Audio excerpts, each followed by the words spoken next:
Почитувани колеги, 7 дена од Бранко Црвенковски од Социјалдемократскиот сојуз има молк во однос на признанието на Магаш дека Црвенковски и Фрчковски одобрувале и договарале шверц со нафта. Цела недела Бранко Црвенковски се крие и молчи. Никаде го нема. СДСМ за се друго збори, само за признанието за криминал во кој директно е послушен Бранко Црвенковски немаат кажано ниту еден збор. СДСМ очигледно и крие нешто и одбегнува да ја преземе вината за криминалот што го правеле. Јасен е случајот. Бранко како премиер, Фрчковски како министер во кафеаната зад мене договарале шверц на нафта. Дури и тарифата е позната, за секој литар Бранко Црвенковски заработувал по 25 фенинга заедно со Фрчковски. Ова не го кажува ВМРО ДПМН, туку го кажува и сведочи директен учесник во овој криминал Љубомир Магаш. СДСМ мора да ја надмине вазата и мораат да почнат одговорно да делуваат.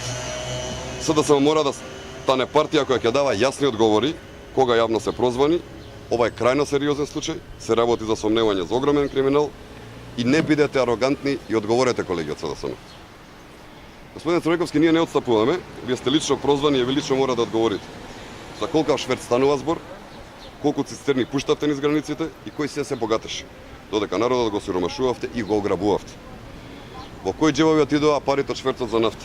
На кои банкарски сметки завршува овие со криминал заработени пари? Со име и презиме кажете ги луѓето. Ова е огромен скандал од балкански размени, ова е прв случај да излезат во јавно сознание кој ги кажува човек директен учесник во криминалот со шверцот со цигари.